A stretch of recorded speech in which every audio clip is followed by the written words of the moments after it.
2009 সালের রোপা রুল অনুযায়ী কয়েক হাজার কোটি টাকা বকেয়া মিটিয়ে দাও। আর কতদিন এরকম 2 নম্বরই করবে? পাক্কা 2 নম্বরই। ও ডাবল ডাবল চাকরি বলেছে, ওকে জিজ্ঞাসা করবেন ডাবল ডাবল চাকরির কি হলো। ডাবল ডাবল চাকরি বলে নিজের আত্মীয়দের চাকরি দিয়ে দিচ্ছে। এবার নদীর নিচে কতটা ইয়ে করলো আপনি খুঁজবেন কি করে? এতে আরো সহজ মারা।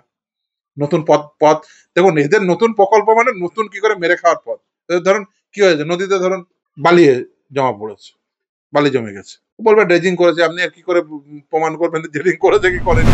দাদা 2026-এ ভোটের আগে পূর্ণাঙ্গ বাজেট, সেই বাজেটে প্রথমেই একদম পেশ করা হলো ডিএ 4% বৃদ্ধি করা হলো, 18% হয়েছে বেড়ে। কি বলবেন সে বিষয়ে? 39% এখনো বকেয়া। আর 2009 সালের রোপা রুল অনুযায়ী কয়েক হাজার কোটি টাকা বকেয়া মিটিয়ে দাও। আর কতদিন এরকম 2 নম্বরই করবে? পাক্কা 2 নম্বরই করছে। সরকারি কর্মচারীদের বকেয়া ডিএ, সরকারি কর্মচারীদের ডিএ না দেওয়া, সেই টাকায় মেলা খেলা করা, সেই টাকায় ফুর্তি করা। পশ্চিমবঙ্গ কেন, ভারতবর্ষ কেন, গোটা পৃথিবীর ইতিহাসে এরকম ফুর্তিবাজ মুখ্যমন্ত্রী। আমাদের যা অর্থনৈতিক কাঠামো, এরকম একটা রাজ্যে এত ফুর্তিবাজ মুখ্যমন্ত্রী, মানে প্রপোর্শনেট যদি করেন, এত ফুর্তিবাজ মানে প্রশাসনিক কর্তৃ বা কর্তা আপনি পাবেন না। কর্মচারীরা বেতন পাচ্ছে না, কর্মচারীরা ডিএ পাচ্ছে না সঠিক হারে। এই যে এত হাজার হাজার কয়েক লক্ষ ওইসব ক্যাজুয়াল স্টাফ রেখে দিয়েছে, ন্যায্য বেতন দেয় না, 8,000, 10,000, 11,000 টাকা করে। ওই সিভিক ভলেন্টিয়ার সব রেখে দিয়েছে, সব মিনিমাম 40-50 হাজার টাকা বেতন দেওয়া উচিত। এই সিভিক ভলেন্টিয়ার যারা করেছে তাদের সব যোগ্যতা অনুযায়ী, বা ওই যে ক্যাজুয়াল স্টাফ গুলো আছে প্রতিটি দপ্তরে দপ্তরে, প্রতিটি ডিএম অফিসে, এতে equal pay for equal work supreme court অনেকদিন আগে বলেছে। সমপরিমাণ কাজ করিয়ে নেই তাদের, তাদেরকে সমান সুযোগ দেয় না, সমান বেতন দেয় না, তাদের সাথে বঞ্চনা করছে।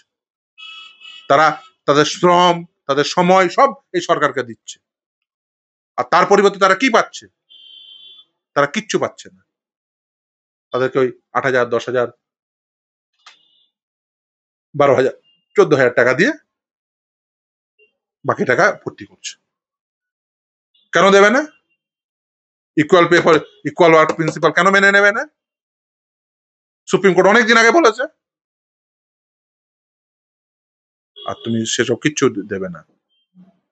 না, ওরা সাধারণ মানুষ, ওরা প্রান্তিক সীমার মানুষ, ওরা ওদেরকে কাজ করতে বাধ্য করছো, দিয়ে ওই 10,000, 11,000 টাকা, 12,000 টাকা ধরিয়ে দিচ্ছ। দিয়ে দিচ্ছ না কর্মচারীদের। শুধু দিয়ে দিচ্ছে না নয়, রোপারোল 2019-এ ওই ডিএর প্রভিশনটাই রাখেনি। মানে ডিএ যে কর্মচারীদের আইনসঙ্গত অধিকার হবে সেই সুযোগটুকু রাখেনি। তাও তো ভাগ্যিস রোপারোল 2009-এ, যেহেতু সেই সময় বাম সরকার ছিল, তারা মনে করতো কর্মচারীদের অধিকার, আইনসঙ্গত অধিকার, ডিএর প্রভিশন ছিল, আদালতে এসে মামলা করে প্রতিষ্ঠা করতে পেরেছে। 6বার হেরেছে, তাও নির্লজ্জের মতো সুপ্রিম কোর্ট গেছে। জনগণের ট্যাক্সের টাকা খরচা করে আবার হারবে। কিন্তু দাদা সেই জায়গা দাঁড়িয়ে মুখ্যমন্ত্রী তো আজকে বাজেট পেশ করার পর প্রেস কনফারেন্স করে বললেন, আমি বাজেটে যা বলি সেটা আমি করি। ও ডাবল ডাবল চাকরি বলেছিল, ওকে জিজ্ঞাসা করবেন ডাবল ডাবল চাকরির কি হলো। ডাবল ডাবল চাকরি বলে নিজের আত্মীয়দের চাকরি দিয়ে দিচ্ছে 2 নম্বরই করে।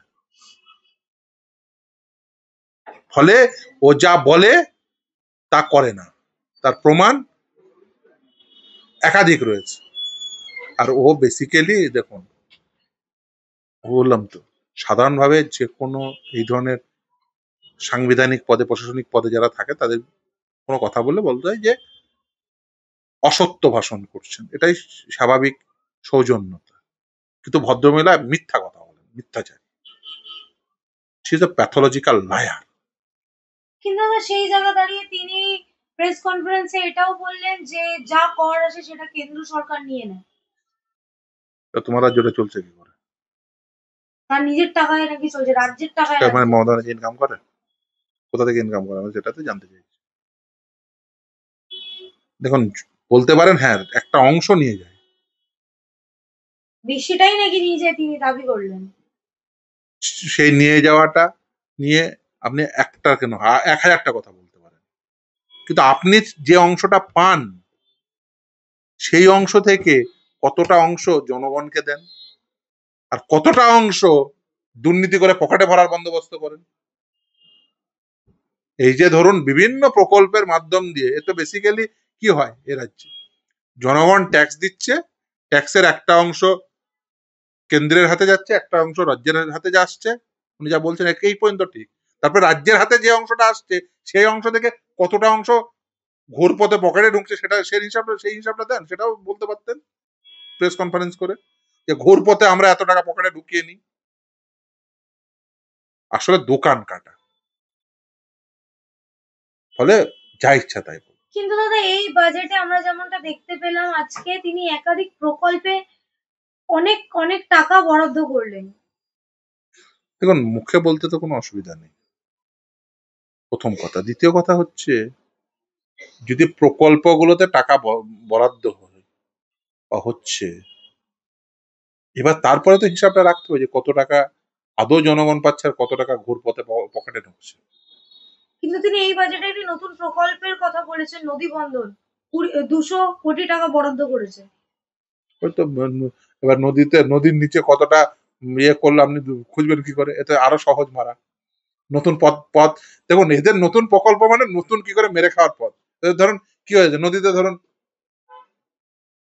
বালি জমা পড়েছে, বালি জমে গেছে, বলবে ড্রেজিং করেছে, আপনি আর কি করে প্রমাণ করবেন ড্রেজিং করেছে কি করেনি? ফলে দেখেছে যে অন্য চুরি ধরা পড়ে যাচ্ছে, ফলে চুরির একটা নতুন পথ বের করো, এটা হচ্ছে সব থেকে সহজতর পথ। আরে আমি ড্রেজিং করেছি, এবার আপনি কি করে বুঝবেন যে বালি, বলবে ড্রেজিং করেছিলাম আবার বালি জমে গেছে। আসলে এটা নতুন প্রকল্প না, আপনি এইভাবে দেখুন যে নতুন চুরির পথ কি হবে। আসলে চাকরি চুরি করেছিল, ধরা পড়ে গেছে, আমরা ধরে ফেলেছি, এমন চুরি করতে হবে যাতে ধরা না পড়ে, সেই জন্য একটা নতুন প্রকল্প। ফলে এই যে নতুন প্রকল্পটা, এটা চুরির নতুন পথ। এ বলবে আরে বন্ধন করার জন্য তো আমরা ড্রেজিং করেছিলাম, ও পরে বালি এসে জমা যাবে, ও হয়ে গেল, ও টাকা মেরে দেবে। এই হচ্ছে ধান্দাবাজি। দাদা আমার শেষ প্রশ্ন, এই বাজেট আমরা আগের দিন কেন্দ্রের বাজেট দেখেছিলাম, আজকে রাজ্যের বাজেট, দুটোর মধ্যে কোনটা ঠিক বা আপনার মতে কোনটা এই আমাদের জন্য? দেখুন রাজ্যের যা বাজেট, দেখুন রাজ্যের বাজেটও সম্পর্কে কি বিশ্লেষণ করবেন বলুন তো? এই বাজেট কি মানে বিশ্লেষণ করার যোগ্য? আপনি ওই প্রকল্প ডিক্লেয়ার করলো, কোথায় মাস্টার প্ল্যান, ঘাটাল মাস্টার প্ল্যানে কে 500 কোটি টাকা দেওয়া হলো। আরে জনগণ, ওই যে ঘাটালের জনগণের জন্ম থেকেই শুনছে ঘাটাল মাস্টার প্ল্যান, আজও একবার শুনলো, আর ভবিষ্যতেও শুনবে। গান্ধীর লোক আর ঘাটালের লোক এই মাস্টার প্ল্যান শুনে শুনে তাদের কান পচে গেল, তারা জানেন আদৌ কবে প্ল্যান দেখতে পাবে। আর তৃণমূলের প্ল্যান, মমতা বন্দ্যোপাধ্যায়ের প্ল্যান মানে নতুন একটা চুরির প্ল্যান। এই যে নদী বন্ধন, ও দেখে যে সব চুরি ধরা পড়ে যাচ্ছে, একটা নতুন চুরির একটা পদ্ধতি করি, তাদের কেউ ধরতে পারবে না। নতুন যাতে না ধরা পড়ে সেই ধরনের একটা প্ল্যান করা চলবে।